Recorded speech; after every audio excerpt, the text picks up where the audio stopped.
pengajian tersebut. Itu soalan. Karena setiap perkara mesti dibuat dengan niat. Tidak ada benda yang kita buat di dunia ini yang tak ada niat. Mesti ada tujuan, mesti ada sebab. Orang putih panggil why. Sebab tu orang putih cukup tekankan 3 benda: why, what dan how. Kenapa, apa dan bagaimana. Apa yang tuan-tuan dan puan lakukan? Duduk di masjid, tunggu isyak, dengar kuliah. Bagaimana tuan-tuan dan puan-puan lakukan benda ni?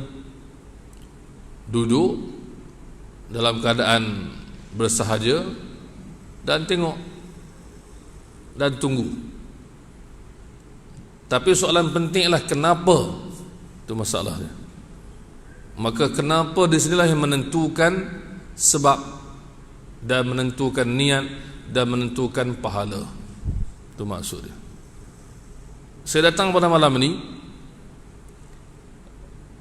kuliah saya sepatutnya 18 hari bulan, pada subuh hari Ahad.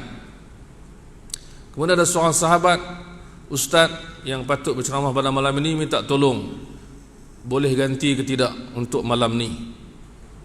Maka saya datang menggantikan beliau, dan saya bacakan beberapa hadis. Daripada rumah saya dah tetap dah nak baca hadis ni, nak hurai begini dan begini. Bila orang jemput kita datang, kita tunaikan kenapa orang jemput kita datang. Maka why saya ialah datang nak baca hadis untuk beri pengajaran kepada tuan-tuan dan puan-puan. Tak kiralah siapa pun, tak kiralah berapa ramai pun. Sebab kadang-kadang kita ni bila kita menyampaikan, insya-Allah ada yang mendengar. Telinga tu ada, insya-Allah sikit-sikit dengar. Kita sampaikan, dan Allah Subhanahu Wa Taala menyuruh orang yang ada sedikit ilmu untuk menyebarkan. Maka saya anggap ini peluang saya untuk menyebarkan ilmu. Maka saya sediakan, kita baca kitab Sunan Tirmizi, hadisnya apa, semua kita dah siap ulang kaji sebelum datang sini. Kenapa saya buat benda ni?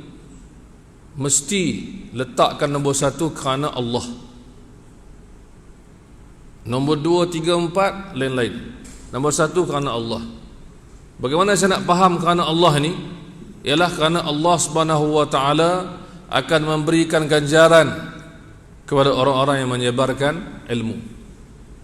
Kemudian saya sebarkan pula bukan kata-kata ulama, bukan syair, tapi hadis Nabi SAW. Dan Nabi SAW suruh sebarkan ilmu. Nanti kita akan jumpa, kalau sempat malam ni, kalau tak sempat bulan depan. Hadis yang menyuruh orang yang tahu tentang hadis-hadis baginda untuk sebarkan. Biasalah kadang-kadang kita pergi tempat ramai orang datang, kadang-kadang tak ada orang datang, tapi sebar, tetap sebar. Itu niat kita, itu tujuan kita. Jadi saya baca 2 hadis tadi. Hadis pertama, Nabi sebut siapa yang menuntut ilmu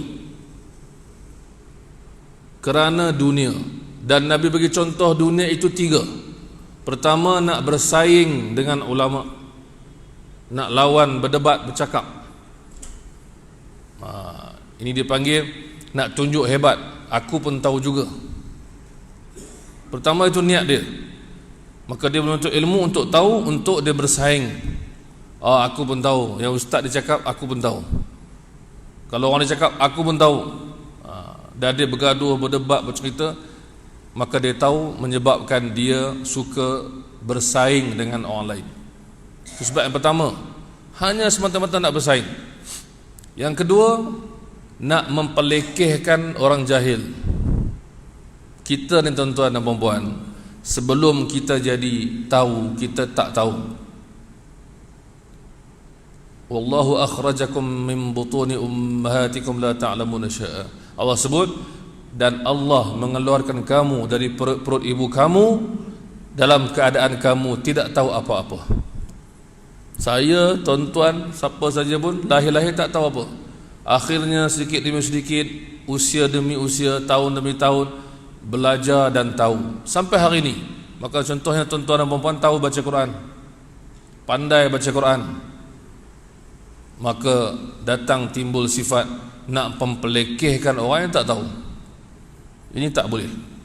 Belajar bukan untuk mempelekehkan orang lain, tapi untuk membantu orang lain. Katalah tuan-tuan pandai Quran, maka tuan-tuan bantu, ajarkan anak-anak, ajarkan sahabat-sahabat, ajarkan masyarakat. Itu sifat, sikap, tanggungjawab orang berilmu. Yang ketiga kata Nabi, kalau dia menuntut ilmu untuk menjadikan manusia kagum dan puji dia. Tiga benda Nabi bagi contoh dunia. Menuntut ilmu kerana dunia Nabi bagi contoh tiga.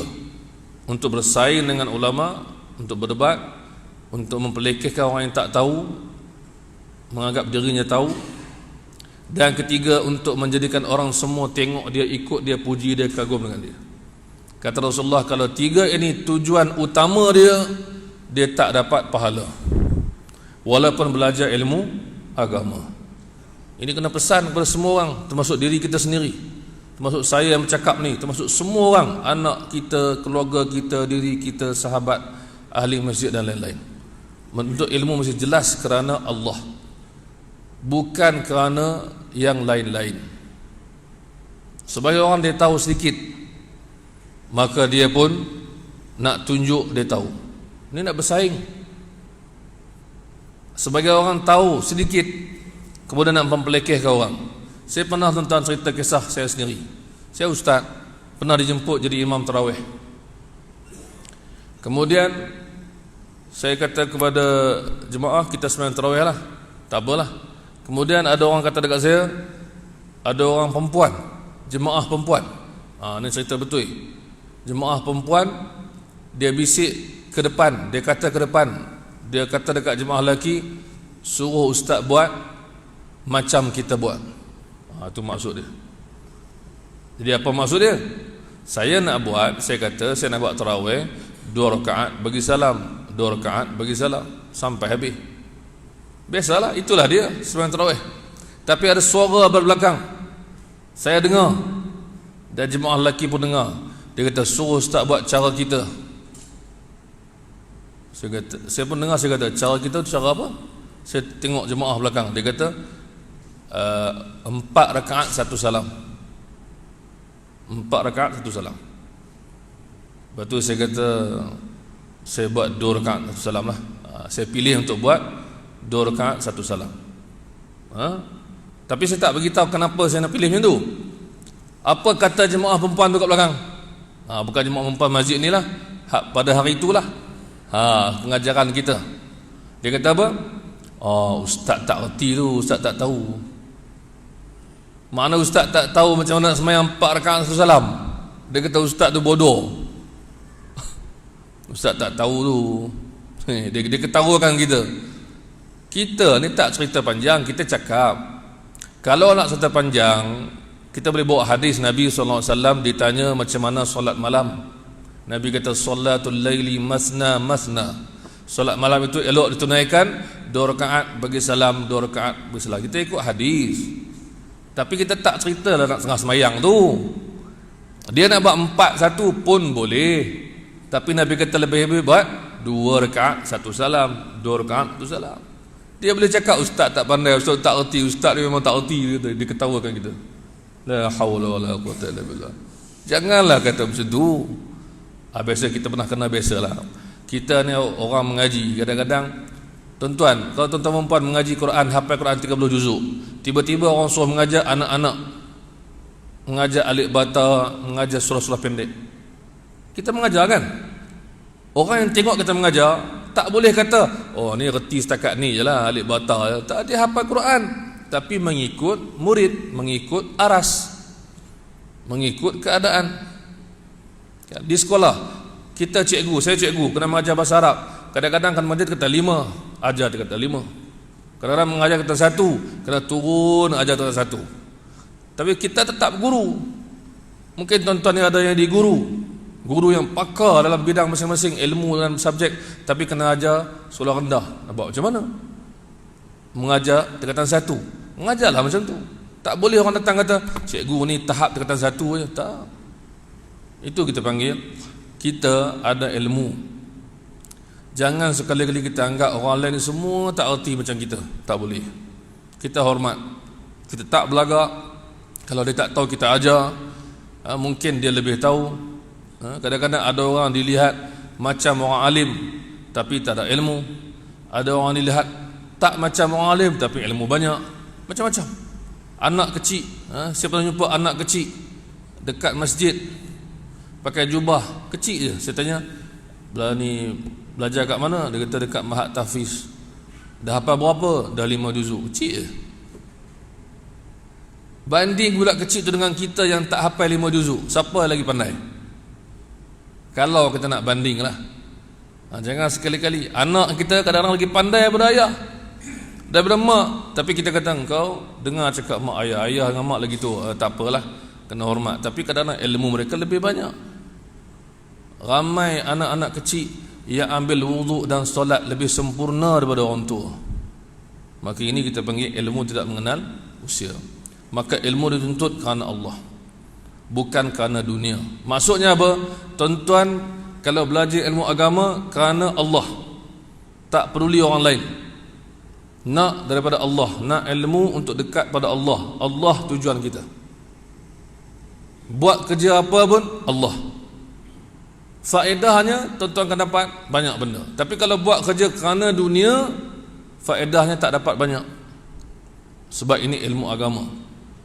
Maka anak-anak kita di universiti contohnya, jangan diajar kepada mereka mengaji nak dapat sijil, nak kerja tinggi, nak kerja elok, nak kerja. Jangan cakap macam tu. Saya orang tanya anak saya yang tingkatan 5, dia dah khatam Quran, hafal Quran 30 juzuk. Khatam, habis hafal. Bukan khatam ni, hafal 30 juzuk. Alhamdulillah. Itu nikmat Allah bagi dekat dia. Guru-guru dia bagus ajar dia. Dan dia ambil SPM tahun ni. Kemudian ada orang tanya saya, Ustaz, lepas ni anak nak pergi mana? Nak kerja apa? Saya kata, kerja tu nanti dulu, belajar dulu, insya-Allah ada kerja. Kerana Allah, insya-Allah Allah tolong. Belajar tak? Belajar. Bukan tak belajar. Ambil SPM, ya ambil SPM. Masuk universiti, insya-Allah masuk universiti. Tapi jangan tertumpu hanya kepada nak kerja apa, nak kerja apa, nak kerja apa. Kerana ramai pada kalangan kita sendiri pun, tuan-tuan dan puan-puan, yang dulu belajar tak tahu pun kerja macam sekarang. Tak sangka pun dapat kerja macam sekarang. Ada orang kerja tak kaya-kaya, ada orang tak kerja kaya. Ada orang belajar sampai universiti tinggi-tinggi, tak ada kerja. Ada orang tak belajar, kerja banyak. Ini kita panggil Allah tentukan. Jangan terlampau sangat ajar anak, ayah nak engkau ni dapat belajar tinggi-tinggi, dapat sijil apa semua, kerja besar-besar, bulan-bulan bagi duit kat ayah. Tak payahlah. Hanya kerana dunia je tak. Engkau belajar betul-betul, insya-Allah Allah tolong. Ajar begitu ke anak kita. Kalau malas fikir mengaji kerana Allah, jangan malas. Allah beri bila kita usaha. Siapa usaha dia dapat, insya-Allah. Tawakal dan usaha, tawakal dan usaha. Belajar ilmu agama, lebih lagi belajar ilmu agama. Saya kata kepada anak saya, engkau tu hafal Quran 30 juzuk, satu benda yang besar, insya-Allah Allah bantu. Jangan fikir kita aja nak bantu anak-anak kita, Allah bantu kita. Sebab tu bila orang Arab jahiliah bunuh anak-anak perempuan, Allah SWT ajar mereka, Allah bagi rezeki kepada anak-anak itu dan kamu juga. Nahnu narzuqukum wa iyyahum. Engkau tu pun aku bagi rezeki, anak-anak itu pun aku bagi rezeki. Allah ingat kita, rezeki daripada Allah, bukan daripada manusia. Manusia berusaha dan manusia menjadi sebab untuk kita mendapat rezeki. Tapi apa ni yang sebenarnya datang daripada Allah. Innallaha huwar razzaq. Allah lah yang amat memberikan rezeki. Jadi kita tak boleh lari dari tujuan asal. Belajar ilmu agama kerana Allah. Kenapa ni belajar Quran sampai tua ni? Kerana Allah. Orang lain dah tak belajar, biar. Kita belajar kerana Allah. Mati dalam keadaan sentiasa menuntut ilmu, itu besar. Saya sendiri ustaz, saya ustaz dan saya masih belajar. Ada kelas-kelas yang saya akan ikuti. Contohnya malam esok Malam Jumaat, Maghrib saya mengaji, Isyak saya mengajar. Saya tentukan. Jadi kita sebagai ustaz-ustaz pun sedar diri. Bukan kita tahu semua, dah mengaji lama dah, alhamdulillah, tapi nak mengaji lagi. 10 hari bulan ni ada seorang ulama datang daripada luar negara, mengajar, buat kelas, kita hadir. Hari Sabtu ada ulama yang datang daripada Yaman pada minggu lepas tu, kita belajar dengan dia. Dan di antara guru-guru saya ialah ustaz-ustaz yang muda daripada saya. Tak ada masalah, sebab dia alim. Dan saya pula mengajar, ada pula ustaz nak belajar dengan saya yang tua-tua, saya ajar kerana dia nak belajar. Dan ada di antara yang datang belajar dengan saya ialah orang yang ada PhD dalam bidang agama, tapi duduk di surau bersila belajar dengan saya. Saya pun malu. Dia kata, tak Ustaz, saya nak belajar, saya bidang lain, agama juga, tapi agama ni banyak bidang. Maka ustaz mengajar, saya datang. Dan ada kelas yang saya buat, kadang-kadang ustaz-ustaz datang, hanya ustaz-ustaz yang datang. Dia minta, tolong Ustaz ajar kami, insya-Allah. Hari dia pula kita belajar dengan dia pula. Ini dipanggil menuntut ilmu sampai mati. Sebab tu Imam Ahmad bin Hanbal, Imam Mazhab Hanbali, murid Imam Syafi'i, dia kata apa? Minal ila apa? Ma'al mahbarati ilal maqbarati. Ma'al mahbarah maksudnya bersama dakwat. Dakwat zaman dulu dia ada pen kayu yang dicelup dakwat. So bekas dakwat tu dibawa ke mana-mana. Dia kata ma'al mahbarah, bersama dakwat inilah aku akan bawa ilal maqbarah, sampai kubur. Maka nilai Imam Ahmad ni, dia dah jadi imam zaman tu. Kalau zaman sekarang dia dah lebih daripada mufti lagi ilmu dia. Jawatan tu tinggi sangat dalam negara sana, negara Islam zaman tu. Imam Ahmad semua orang kenal, Masya Allah. Tapi dia masih lagi belajar, bawa dakwat, bawa pen, bawa kertas, celup, tulis kalau ada ilmu baru. Maka kita, siapalah kita? Imam Syafi'i pun sama, bertanya kepada murid-murid dan rakan-rakan dia, bertanya sahabat dia, apa pandangan kamu? Apa pandangan kamu? Tanya, tolong ajar saya kalau saya tak tahu. Ini ilmu. Ilmu Allah itu luas, tuan-tuan dan puan. Seluas mana, sebanyak mana kita belajar tak akan habis. Jadi kalau kita nak belajar, belajarlah kerana Allah. Saya lepas Isyak nanti ada kelas dekat masjid lain. Orang yang datang situ, dia datang nak belajar kelas tu je. Dia datang kerana Allah, bukan kerana manusia, bukan kerana dunia. Ada yang muda, ada yang tua. Saya pernah jumpa orang yang belajar, orang yang dah pencen belajar Al-Quran. Kita kagum dengan orang ni. Dia dah pencen patut duduk rumah je. Tak, dia belajar Quran. Dan dia belajar bersama dengan saya. Saya sebelah dia, sama-sama belajar dengan guru kami. Jadi ini kita panggil indahnya ilmu, tuan-tuan dan puan-puan. Kalau mengaji kerana Allah, kita tak akan berkira, kita akan berkorban, kita akan lega, kita tak susah hati, kita akan dapat banyak faedah. Itu antara dia. Maka Nabi ingatkan. Kemudian sebelum Isyak kita masuk bab ni menarik. Bab ni adalah bab yang saya sebutkan tadi. Kenapa alim ulama zaman dulu sampai hari ini bersungguh-sungguh menyampaikan ilmu? Mereka mengaji satu hal, dah alim, mengajar pula bersungguh-sungguh, menulis pula buku percuma. Mereka dulu menulis buku percuma.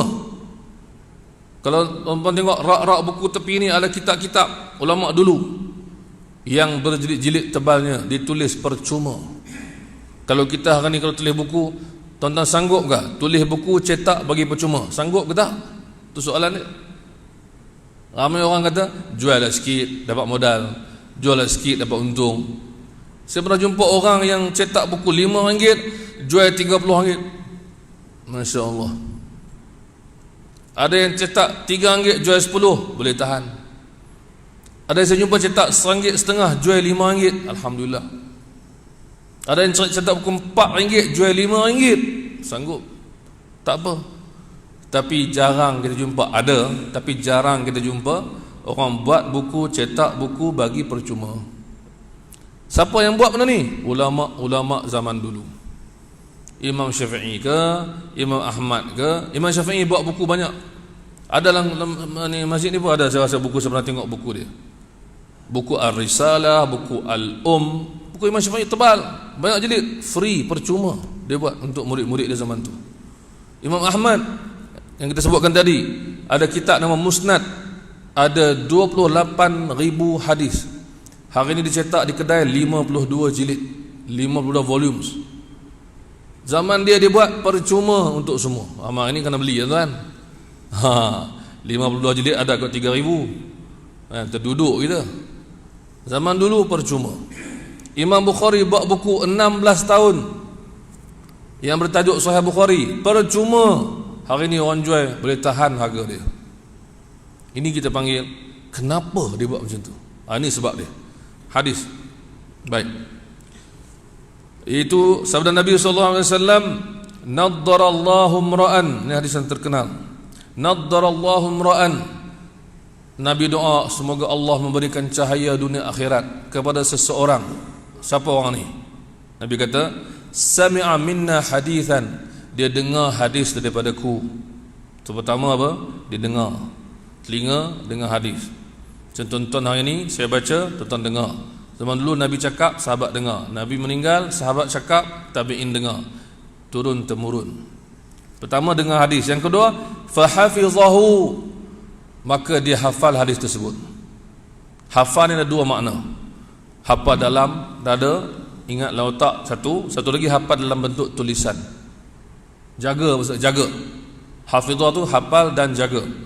Maka pertama dia dengar hadis, yang kedua dia hafal atau dia simpan, ditulis, hatta yuballighahu ghairahu. Kemudian dia sampaikan kepada orang lain. Dengar, catat, sampai. Nabi puji ni. 3 ni bermakna sesiapa yang buat benda ni dapat doa Nabi sallallahu alaihi wasallam. Sebab tu kita baca hadis, kita sebar hadis, sebar ilmu agama, bukan kerana tuan-tuan, bukan kerana masjid, bukan kerana siapa, kerana Nabi dan Allah dan Rasul. Kerana Allah dan Rasul. Allah beri pahala, Nabi doakan pula. Sebab tu kita nak sampaikan. Ini penting. Kita tahu kenapa kita buat benda ni. Ustaz ni orang tak ada pun dia semangat ceramah. Semangatlah sampai hadis. Ni saya duk tengok dalam ni pun ramai juga. Tak tahu apa orang lah. Sampai aja. Terus duk kira. Orang dengar tak dengar. Tapi insya-Allah ada orang dengar. Tapi kalau tak ada orang dengar, kalau tak ada langsung orang dengar, tak apa. Dah buat apa Nabi kata. Macam tuan-tuan dan puan tahu satu benda, ingat, sampaikan kepada orang. Dapat doa ni. Kenapa kita tak nak buat benda yang Nabi dah beritahu? Nabi kata, nadallahu ra'an sami'a minna hadithan. Pertama dengar hadis daripada aku, Allah beri cahaya dunia akhirat. Dunia akhirat Nabi doa. Yang kedua, fahafizahu, dia jaga. Yang ketiga, hatta yuballighahu ghairahu, dia sampai kepada orang lain. Anak kita, suami isteri kita, kawan kita, masyarakat kita, followers kita dalam FB, dalam Insta, apa sahaja sebarkan, orang dapat, insya-Allah pulangan dia doa Nabi sallallahu alaihi wasallam. Itu point dia. Sebab tu ustaz-ustaz yang mengajar, dia jangan tengok orang, dia tengok ganjaran yang dia dapat. Dan tonton buat ibadat, jangan tengok orang, tengok ganjaran yang tuan dapat. Baca Quran, jangan kira orang, kira ganjaran yang kita dapat. Nabi sebut apa? Man qara'a harfan min kitabillah, siapa baca satu huruf dalam Quran, falahu hasanah, dia dapat satu pahala, tapi digandakan bi asyri amsalihha, 10 kali ganda. Dan Nabi kata, la aqulu alif lam mim harf, aku tak kata alif lam mim tu satu huruf. Tak, aku kata alif satu huruf, lam satu huruf, mim satu huruf, 30 kali ganda. Maka bayangkan berapa banyak tuan dapat pahala bila baca Quran. Jangan tunggu orang dengar, jangan tunggu orang suruh, jangan tunggu sama-sama baca. Baca setiap masa. Kerana apa? Tahu kenapa kita baca. Termasuk hak baca Quran masa tengah kuliah sama juga lah. Dia mungkin dapat tu lah. Tapi kalau dia tak dapat kuliah hadis tu, dia tak baca Quran juga. Hadis tu kena ada juga. Tuan-tuan yang ada sini duduk, kira hari ni aku baca Quran ke belum? Oh, lepas isyak dia kena baca. Pahala banyak. Rugi tak baca. Dan antara kebaikan baca Quran yang banyak ialah kita kurang berbual. Berbual tu kan bawa banyak benda, entah betul entah tidak. Baca Quran lebih baik daripada berbual kosong. Baik. Dan Nabi kata faruba hamili fiqhin ila man huwa afqahu minhu. Nabi tambah lagi, Nabi kata kemungkinan orang yang ada ilmu itu dia sampaikan kepada orang yang lebih pandai daripada dia. Maksudnya apa? Kita sebarkan ilmu tu, mungkin ilmu tu berguna untuk orang kita beritahu tu. Kita beritahu dekat orang tu, kita beritahu dekat dia, Nabi suruh baca tiap-tiap malam surah Al-Mulk sebelum tidur. Dia akan menyelamatkan dari siksa kubur. Sekian. Dia pun dengar. Okey, aku buat. Yang cakap tu belum tentu buat lagi. Yang dengar tu dia buat. Maka dia lebih beruntung. Kerana apa? Kerana kita yang sebarkan. Sebab tu ada ramai orang boleh buat ibadat banyak. Bila kita sebarkan, dia lagi tambah, kita tumpang pahala dia. Tumpang pahala dia. Kita tak larat qiyamul lail. Kita beritahu dekat orang qiyamul lail ni pahala banyak. Buatlah kalau mampu. Dia buat, kita tumpang pahala dia. Kenapa? Kita sebarkan ilmu. Dia lebih baik pada kita, ya. Tapi kita dapat sebab kita sebarkan. Dan kata Nabi lagi, warubba hamil fiqhin laysa bifaqih. Mungkin orang yang bawa ilmu itu tak pandai mana, tapi dia ada apa? Dia ada benda dia bawa, dia kongsi. Tiba-tiba lahir daripada anak-anak cucu kita orang alim kerana kita yang bagi kat dia. Kita orang alim tak? Anak kita, cucu kita, masya-Allah, sebab kita bagi tahu, dia dapat, dia pegang, dia amal, dia alim. Macam anak saya. Saya masa sekolah rendah dan menengah tak macam dia. Anak saya yang sulung tu sekolah rendah, darjah 1 dah hafal 4 juzuk Al-Quran. Darjah 1. Saya ingat saya darjah 1 tak apa-apa pun. Alhamdulillah anak saya lebih baik daripada saya.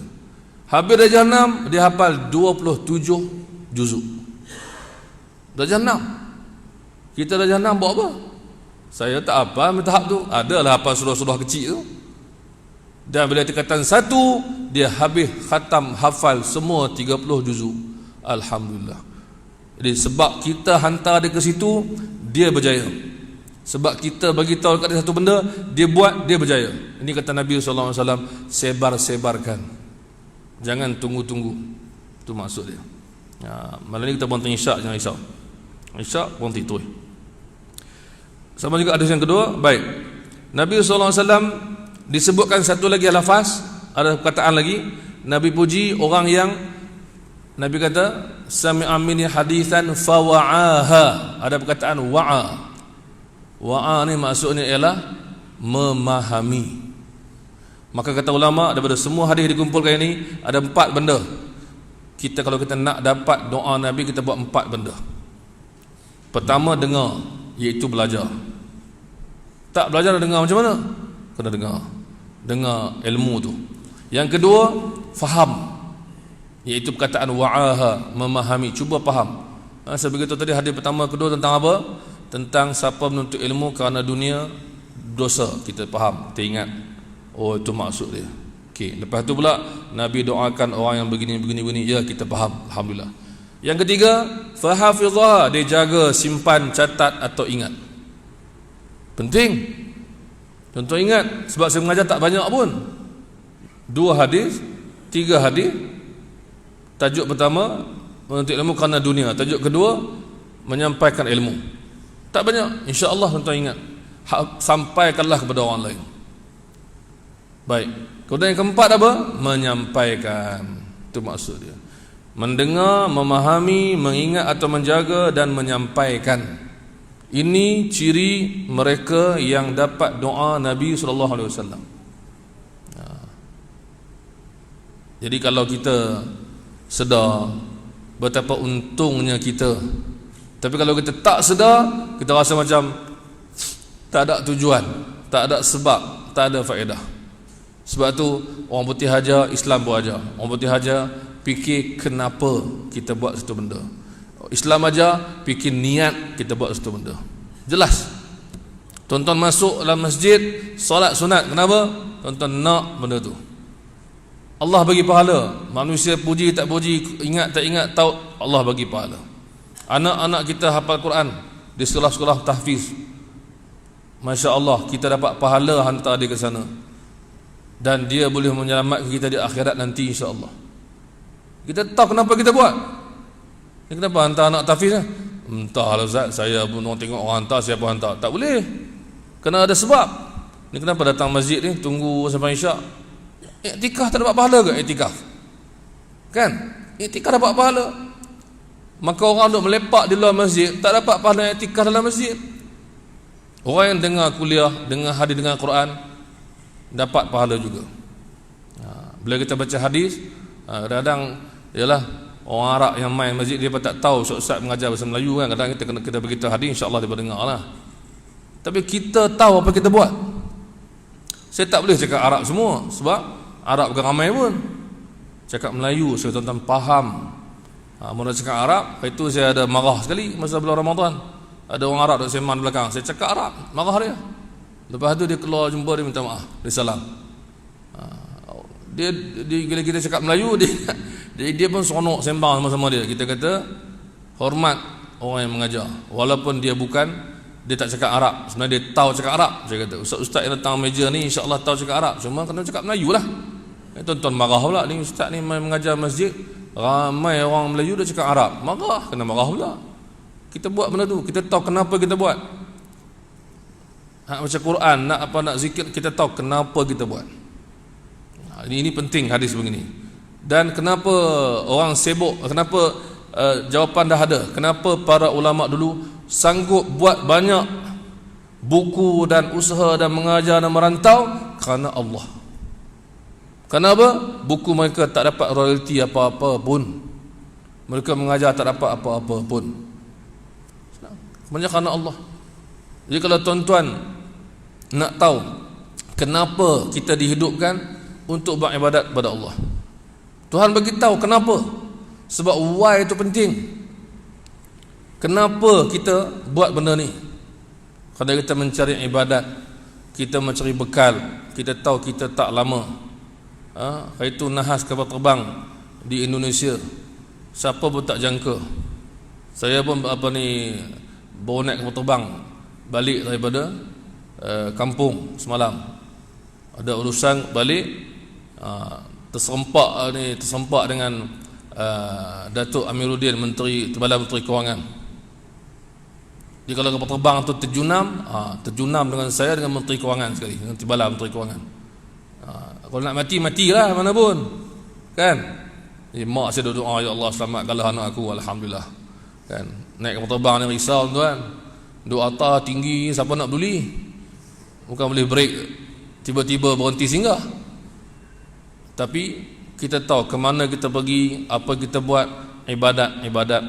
Allah sebut dalam Quran, wa ma khalaqtul jinna wal insa illa liya'budun. Tujuan kita hidup untuk beribadat, dan hidupku dan matiku kerana Allah. Kita baca setiap kali doa iftitah. Siapa yang bacalah, kan? Inna salati wa nusuki wa mahyaya wa mamati, semua lillahi rabbil alamin. Jadi kalau kita sedar benda tu, insya-Allah kata ulama, kita akan syukur apa kita ada, dan kita akan sabar benda yang kita tak dapat. Itu cerita dia. Kalau tahu kenapa kita hidup, kenapa kita buat baik, kita akan redha. Bila kita dapat baik, syukur. Nabi kata, man lam yashkuril qalil lam yashkuril kathir. Siapa yang tak pandai bersyukur benda kecil, dia tak pandai bersyukur benda besar. Maka nak belajar bersyukur benda besar apa? Syukurlah benda-benda kecil. Alhamdulillah hari ni dapat datang masjid, alhamdulillah dapat duduk sini, alhamdulillah dapat ni solat jemaah, alhamdulillah dapat. Syukur. Kemudian sabar kalau tak dapat, nak buat macam mana, kan? Dalam dunia ni memang macam tu. Ada benda kita dapat, ada benda kita tak dapat. Nabi kata dekat Ibnu Abbas, wa'lam annama akhta'aka lam yakun liyusibak. Ibnu Abbas masa tu kecil, Ibnu Abbas ingat, apa yang tak kau dapat, engkau tak akan dapat, itu takdir engkau.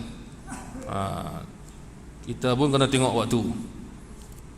Dia kata setelah masuk Isyak bunyi bip. Tak bunyi bip lagi, saya tunggu lah.